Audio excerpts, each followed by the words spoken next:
இந்த எழுச்சிமிகு பிஎம்சியினுடைய தொழில் பற்றைக்கு தலைமை தாங்கி இருக்கக்கூடிய எனது அருமை சகோதரர் திரு இளங்கோவன் அவர்களே, சகோதரர் எனக்கு வந்து லண்டனில் சந்தித்தோம், இங்கே பார்த்துருக்கோம். பட் அதிகமான அறிவும் இங்கே இல்லை. எனக்கு லண்டனில் தான் எனக்கு அந்த அறிவும் கிடைச்சது. ரொம்ப நெருங்கி பழகக்கூடிய அனுபவம் கிடைச்சது. அவர் வந்து இது தலைமையேற்றி சீரும் சிறப்புமாக இதை இந்த நம்மளுடைய விஎம்சியை கொண்டு செல்கின்ற முறையை பார்த்து நான் மகிழ்ச்சி அடைகின்றேன், பாராட்டுகின்றேன். அவர் வந்து அவர்கிட்ட கொஞ்ச நேரம் பேசிக்கிட்டு இருந்தீங்கன்னா நம்மள அறியாமலே ஒரு புத்துணர்ச்சி வரும், தைரியம் வரும். எல்லாரும் பேசினா நம்ம அன்பா பேசுவாங்க, அவர் பேசும்போது பார்த்தீங்கன்னா நம்மளுக்கு ஒரு தைரியம் வரும். இஸ் அ ஃபைட்டர், ஒரு தில் உள்ள மனிதர், ஒரு நல்ல சீரிய தலைமையின் கீழ் இந்த விஎம்சி இயங்கி கொண்டிருக்கிறது. நிச்சயமா இது வந்து பெரிய ஹைட்ஸுக்கு போகும் அப்படின்ற நம்பிக்கை இருக்கிறது. அவர் சகோதரர் இளங்கோவன் அவர்களே, தம்பி சிதம்பரம் அவர்களே, இவர் வந்து அப்பா வந்து எனக்கு அப்போ 1999 வெள்ளாளர் இளைஞர் பேரவை விஐபின்னு சொல்லி நான் தான் ஃபவுண்டர். நானும் ஆட்டோ கணேசன் மற்றவங்களாம் சேர்ந்து எல்லாம் ஆரம்பித்தோம். அப்போ அதில் வந்து ஒரு பெரிய நிகழ்ச்சி ஒன்று, ஒரு பேரணி ஒன்று நடத்தினோம். அதுதான் வந்து அங்கே தான் சகோதரரையும் சந்தித்தது நான் ஃபஸ்ட்டு.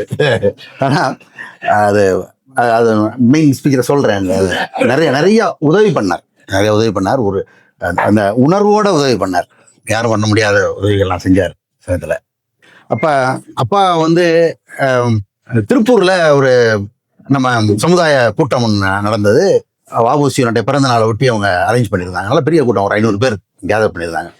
அதுக்கு வாபூசி வல்லேஸ்வரன் ஐயா அவர்களையும் என்னையும் இன்வைட் பண்ணியிருந்தாங்க. நான் வீட்டில் போய் அப்பாவை கூட்டிகிட்டு நாங்கள் போகும்போது கிட்டத்தட்ட ஒரு 4 மணி நேரம் பயணம் இருந்ததா. போகும்போது போகிற வழியில் அவர் டிஃபன் பாக்ஸில் 4 இட்லி, எண்ணெய் பொடி இதெல்லாம் போட்டு, எங்கேயும் போனால் இங்கேயும் அந்த சாப்பாடு சாப்பிட்றதில்ல, அவருக்கு என்ன வேணுமோ அதை தான் எடுத்துகிட்டு வருவார். பேசிகிட்டே போனோம். அப்புறம் நிகழ்ச்சி நடந்தது. நிகழ்ச்சி 2 பேரும் பேசினோம். அப்புறம் திருப்பி வந்தோம். வந்து இரவு அம்மாவை வந்து நாங்கள் வந்து சேரும்போது 1:30 மணி ஆச்சு நைட்டு. அதுக்கு பிறகு இட்லி ஊற்ற சொன்னார். அம்மா ஊற்றி கொடுத்தாங்க எங்களுக்கு. நாங்கள் ஒரு 7-8 பேர் வந்திருந்தோம் விராட்டிபுரத்தில் இருந்த சமயத்தில். இட்லி ஊற்ற சொல்லி எங்களுக்கு சாப்பாடு வச்சு என் மேலே ரொம்ப பிரியமாக இருப்பார். ஒரு தகப்பனுடைய பாசம் மாதிரி. அதனால தான் நான் வந்து ஒவ்வொரு தீபாவளிக்கு வரும்போது, என் மாமனார் வீட்டுக்கு வரும்போது நான் போய் பார்த்து ஆசீர்வாதம் வாங்குவேன். ஒரு இதில் வந்து அந்த 5 ரூபா நாணயத்தை வச்சு அதை ஒரு கவரில் போட்டு அது ஒரு பொக்கிஷம் மாதிரி கொடுப்பார். அதை நான் வாங்கிட்டு வர்றதை கொண்டு அருமை சகோதரர் சிதம்பரம் அவர்களே, அருமையாக என்னை வந்து அறிமுகப்படுத்தினீங்க. அதற்கு அடுத்தபடியாக செயலாளர் இருக்கக்கூடிய அருமை சகோதரர் கந்தசாமி அவர்களே, அவர் வந்து இன்னைக்கு உலகம் பூரா அவருடைய ப்ராடக்ட் போகுது. வந்து அனுப்பானடி அந்த ஏரியா வந்து ஒரு இன்னைக்கு வந்து இந்த ஊறுகாய் அப்பளம் இதுக்கு ஒரு ஹப். ஆமாம், அது வந்து ஒரு குட்டி ஜப்பான் மாதிரி. அதுலேருந்து நீங்கள் வந்து செய்யக்கூடிய இந்த காரியங்கள், இந்த விஎம்சியை வழி நடத்துறது, இதெல்லாம் பார்க்கும்போது எனக்கு பெருமையாக இருக்கிறது. மற்றும் இந்த மேடையில் அமர்ந்திருக்கக்கூடிய முக்கியஸ்தர்களே, வந்திருக்கக்கூடிய எனது அருமை உறவுகளே, உங்கள் அனைவருக்கும் என்னுடைய அன்பு கலந்த வணக்கத்தை தெரியப்படுத்திக் கொள்வதிலே பெருமகிழ்ச்சி அடைகின்றேன். இந்த இட்லி கடை ஒரு படம் வந்ததில்ல, அது என்னுடைய சொந்த கதை. என்னுடைய சொந்த கடை அது. அவங்க முருகன் இட்லி கடை தான் பேர் வச்சாங்க. அப்புறம் வந்து அவங்களுக்கு சொல்லியிருக்க அந்த அசிஸ்டன்ட்லாம் சாப்பிட வருவாங்கல்ல, முருகன் இட்லி கடை நாங்கள் ஒரு படம் எடுக்கிறேன்னு சொன்னாங்க. அப்புறம் யாரோ சொல்லியிருக்காங்க, அவங்க ஒரு மாதிரியான ஆளி அவர் வில்லங்கம்மா, நாளைக்கு நீ புண்ணு போட்டு ராயல்ட்டி கேட்டாங்கன்னா சிக்கலாகிட்டு வரும், நீ வந்து இட்லி கடைன்னு பேர் வச்சுட்டு ஹீரோ பேரை முருகன் வச்சிரு. அப்போ இப்போ ஒரு தம்பி நடத்துனா அது சிதம்பரம் இட்லி கடைன்னு சொல்லுவோம்ல, அந்த மாதிரி முருகன் இட்லி கடைன்னு வந்துடும். ஆனால் இட்லி கடைன்னு போட யாரும் சொல்ல முடியாது அப்படின்னு சொன்னதுனால அந்த பேரை வச்சாங்க. ஸோ அது நம்மளுக்கு வந்து எனக்கு வந்து ஒரு ரெகக்னிஷன் தானே. ஏன்னா நம்ம பேரை எடுத்து ஒரு அங்கீகாரம் நம்மளுக்கு அந்த கதையில் வரும் எப்படி நடந்திருக்குன்னு சொல்லி. ஸோ அந்த சினிமாலேருந்து போகிறேன். இந்த சினிமா எடுக்கக்கூடிய ஒரு தீமாக நம்மளை எடுக்கிறாங்கன்னா அப்படியே நம்ம கேமராவை அப்படியே ஃப்ளாஷ்பேக் கொண்டு போவோம். எதனால இந்த கதை வந்து சினிமாவை வந்துச்சு அப்படின்னு சொல்லி. அப்போ நீங்கள் போனீங்கன்னா கிட்டத்தட்ட ஒரு 70 வருஷத்துக்கு முன்னாடி ஒரு கிராமத்தில் தேவகோட்டை பக்கத்தில் எலுவங்கோட்டைன்னு ஒரு சின்ன ஊர். அந்த ஊரில் வந்து எங்கள் அம்மா இருக்கிறாங்க. மொத்தம் நாங்கள் வந்து 7 குழந்தைகள் இல்லை. அப்போதைக்கு ஒரு 5 குழந்தை, நான் 5வது. எங்கள் அப்பா வந்து மதுரையில் வந்து அந்த தமிழ்நாடு ரோட்டில் வந்து பேட்டா இருக்கு பாருங்க, ஒரு பேட்டா ஒன்று இருக்கு. அது அந்த அந்த முகமதியர் சந்துன்னு பக்கத்தில் இருக்கும், அது பக்கத்தில் இருக்கும். அதில் வந்து கேரளா ஹோட்டல்னு ஒரு ஹோட்டல் இருந்தது. அவர் வந்து பழைய டிஎம்கே, எனக்கு பெரியப்பா மரம் வேணும். அவர் தான் மேயர் முத்து அவர்களை எல்லாம் ஃபண்டிங் கொடுத்து அவர் உருவாக்கி அவரை வந்து அவருக்கு பேக் பண்ணது. அதனால் அவர் எங்கேயா வருவார், எங்கேயா சாப்பிடுவார், விட்டுனா பணம் வாங்கிட்டு போவார். அது உருவாக்குனது அவர். அந்த காலத்தில் திராவிட முன்னேற்ற கழகத்தில் உருவாக்குறதுல அவர் ஒரு ஃபவுண்டராக இருந்தார் இந்த பகுதியில். இந்த பகுதியில் வந்து அவர் ஒரு கொஞ்சம் அத்தாரிட்டியாக இருந்தார். அதனால அப்போ வந்து காங்கிரஸ் வந்து இவங்களை வந்து அட்டாக் பண்ணுவாங்க. இவங்க ரொம்ப வீக்காக இருந்தாங்க டிஎம்கே. அப்போ இவங்க மாதிரி ஆட்களை உருவாக்கி மற்றவங்களாம் அவங்கள பார்த்து ஒரு மரியாதை கூட பயப்படக்கூடிய நிலைக்கு உருவாக்குனதுல எங்கள் பெரியப்பா ஒருத்தர் இருந்தார். அப்போ அந்த கடையில் வந்து கேஷியராக வேலை பார்க்குறாங்க எங்கள் அப்பா. அப்போ என்ன ஆகுதுன்னு சொன்னால் எங்கள் பெரிய அண்ணன் வந்து புட்டுத்தோப்பில் எம்கோ மோட்டார்ஸ் வச்சுருக்காரு இல்லையா, அவர் இன்ஜினியர். அவரை வந்து ஸ்கூல் போயிட்டு இருக்காரு, 3rd ஸ்டாண்டர்ட் படிச்சுக்கிட்டு இருக்காரு. அப்போ வந்து ஒரு இன்ஸ்பெக்ஷன் வரும். அங்கே வந்து வருவாங்க இல்லையா, ஆசிரியர்லாம் கரெக்டாக நடக்குதா, ஸ்கூல் நடக்குதான்னு பார்க்க. அப்போ வந்து அங்கே ஒரு தோட்டம் வச்சுருக்குறாங்க. அதில் வர்ற முருங்கைக்காயெல்லாம் அந்த ஆசிரியர் ஒருத்தர் வந்து எடுத்துகிட்டு போயிடுறாரு. இவர் எங்கள் அண்ணன் என்ன சொல்லியிருக்காரு பார்த்துட்டு, இவர் வந்து இந்த முருங்கைக்காயெல்லாம் திருடுறாருன்னு சொல்லி நான் இன்ஸ்பெக்டர்கிட்ட கம்ப்ளைண்ட் பண்ண போகிறேன்னு சும்மா ஒரு 3 years சொல்லியிருக்காரு. ஸோ இது வந்துட்டு போனப்போ அந்த பையன் இங்கே சொன்ன பிறகு அவர் எங்கள் அண்ணன் நம்ம கூப்பிட்டு அடித்து ஒரு வகுத்தால் போய் வாயால் போய் ஒரு இறக்குற அளவுக்கு போயிட்டேன். அந்த மாதிரி அடிச்சிருக்கிறார். அடித்த உடனே எனக்கு எல்லாம் ஞாபகம் இருக்குது. அப்போ நான் வந்து 1 வயசோ 1.5 வயசு குழந்தையா இருப்பேன்னு நினைக்கிறேன். இந்த கண்ணகி போனான்னு சொல்லுவாங்கல்ல, அப்படியே போய் ஏன் சிலம்புறாங்க அந்த மாதிரி எங்கள் அம்மா இடுப்பில் தூக்கிட்டு இங்கேருந்து போகிறாங்க. ஒரு கையில் ஒரு குச்சி என்னமோ இருக்குது. அந்த ஆதியார் உள்ள ஸ்கூலில் போய் அடிக்கிறாங்க. அப்போ அங்கே ஒரு விஸ்வநாதர் கோயில் ஒன்று இருக்குது. அந்த ஒரு விழா நடக்குது. அந்த இதெல்லாம் தூக்கிட்டு வராங்க. தீபந்தம்லாம் தூக்கிட்டு ஆள் வர அந்த கோயில் வருது, நடக்குது. அது நகரத்தார் நடத்துகிற கோயில். எனக்கெல்லாம் ஞாபகம் இருக்குது. அந்த 1.5 வயசுல எப்படி அவனுக்கு பிரிண்ட் மாதிரி இருக்குது. அப்போ அவங்க வந்து ஒரு டாமினன்ட் கம்யூனிட்டி சேர்ந்தவங்க. பிள்ளைமார்கள் வந்து கணக்கு போடலாம், விஏஓஸ் தான் நம்ம அந்த காலத்தில் கர்ணம். ஸோ நம்ம 3 குடும்பம் தான் இங்கே இருக்குது. மெஜாரிட்டி வந்து டாமினன்ட் கம்யூனிட்டி. அந்த டாமினன்ட்னா வெரி ஸ்ட்ராங் அந்த கம்யூனிட்டி. இன்றைக்கி கூட நம்ம தமிழ்நாட்டில் வந்து அவங்கள மாதிரி வயலண்ட்டாவோ இருக்க முடியாது. அந்த கம்யூனிட்டி சேர்ந்த ஆசிரியர். அப்போ இவங்க போய் அடித்தாங்க, சட்டையெல்லாம் கிழிச்சிட்டாங்க. அம்மா போய் அடித்து இது பண்ண உடனே சரி சமாதானம் பண்ணி அனுப்பிச்சிடுறாங்க. ஆனால் அடுத்த நாள் என்ன சொல்கிறாங்க, பஞ்சாயத்து வச்சு நீ வந்து காலில் விழுந்து மன்னிப்பு கேட்கணும். அந்த அந்த அந்த நாட்டார் இதில் உட்காந்து மன்னிப்பு கேட்கணும் அப்படின்னோடனே எங்கள் அம்மாவுக்கு வந்து அந்த அவங்களுக்கு அந்த இது தைரியம்.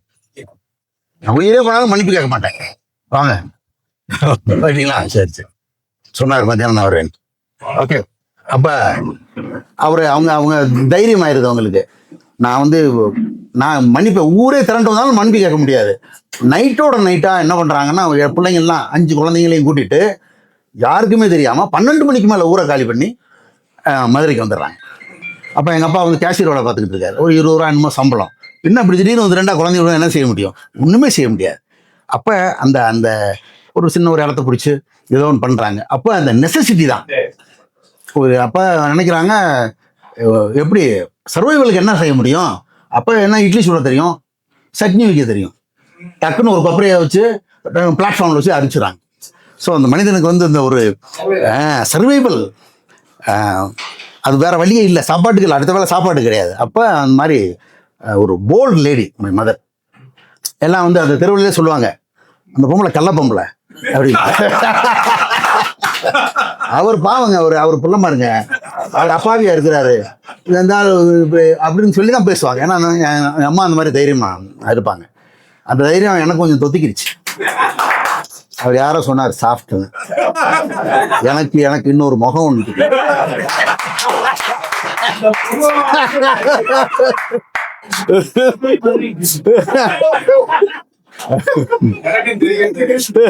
இருந்தாலும் ஒரு வாய்ப்பு கிடைக்காதுதான்.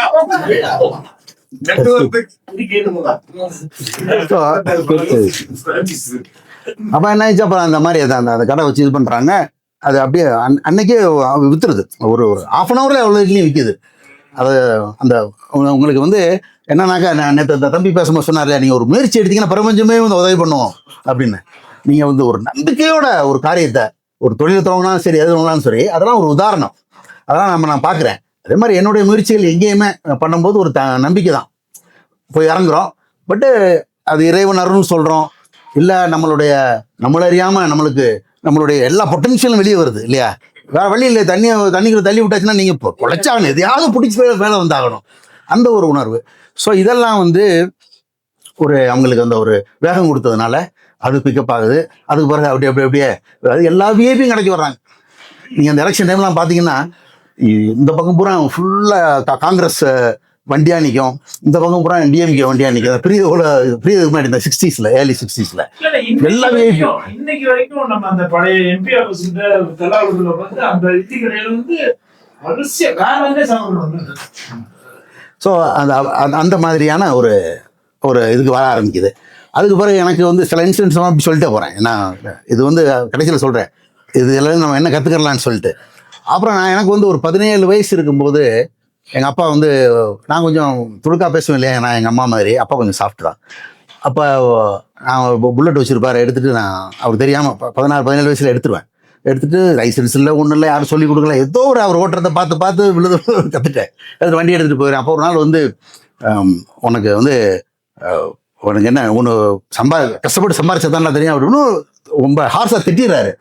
திட்டின உடனே என்ன பண்ணுறேன், 5 rupees மட்டும் எடுத்துகிட்டு ஒரு வேஷ்டி, ஆனால் அப்போ அமெரிக்கன் காலேஜில் ஃபஸ்ட் இயர் படிக்கிறேன், அப்போ தான் ஜாயின் பண்ணியிருக்கேன், ஒரு வேஷ்டி சட்டை மட்டும் எடுத்துகிட்டு 5 rupees மட்டும் எடுத்துகிட்டு ஒரு எக்ஸ்பெரிமெண்ட் பண்ணி பார்ப்போம்.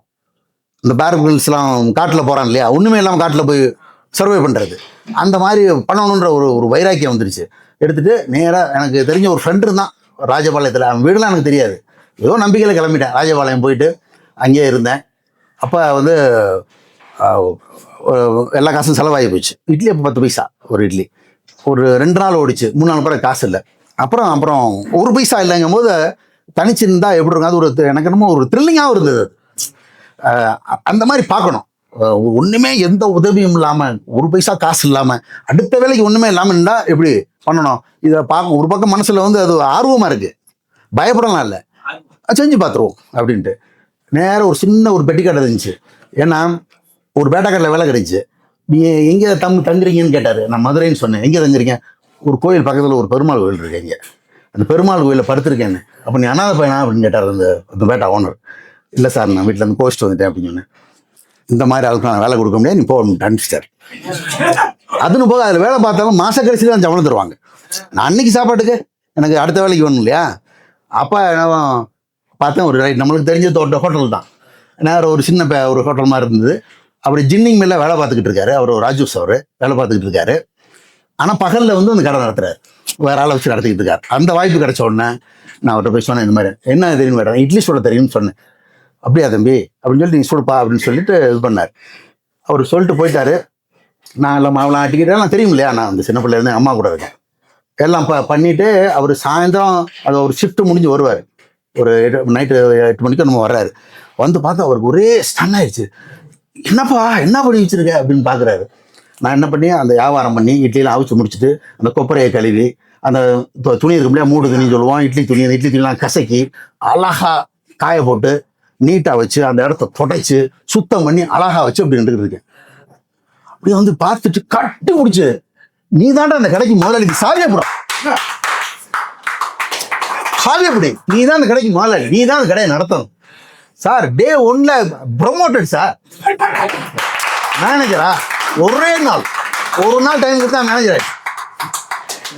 அது வந்து என் மனசுக்குள்ள மிகப்பெரிய ஒரு தன்னம்பிக்கையும் தைரியத்தையும், என்னால் எது வேணாலும் செய்ய முடியும் அப்படின்ற ஒரு உத்வேகத்தை கொடுத்துருச்சு அந்த 17 வயசுல. அதுக்கு பிறகு என்ன பண்ணாங்க, தினமலர்ல ஃப்ரண்ட் பேஜில் கார்னர்ல காணவில்லைன்னு என் படத்தை போட்டாங்க. நான் அவர்கிட்ட ஓனர்கிட்ட சொல்லியிருக்கேன், ஐயா நான் வந்து இப்போ கஷ்டப்படுற குடும்பம், ஒரு வழி இல்லை, உள்ளூரில் வேலை பார்த்தா கேவலமாக நினைப்பாங்க, அதனால நான் இந்த ஊரில் வந்து ராஜபாளையத்தை எவ்வளோ ஆகுறேன்னு சொல்லியிருந்தேன். அடப்பாவி பணக்கார விட்டு பயனடா நீ, ஐயோ இவான்னு சொல்லிட்டு கையை பிடிச்சி கூப்பிட்டு வந்து என்னை கொண்டாந்து. அது பிறகு எங்கள் ஃபாதர் அப்புறம் அப்படியே என்னை கட்டி பிடிச்சி அழுதுட்டார். நான் எங்கள் அப்பா அழுது பார்த்ததே கிடையாது. அப்புறம் அதுக்கு பிறகு மனசுலாம் மாறிடுச்சு. அதுக்கப்புறம் நான் அமெரிக்கன் காலேஜில் படிச்சுட்டு டிகிரி முடிச்சுட்டு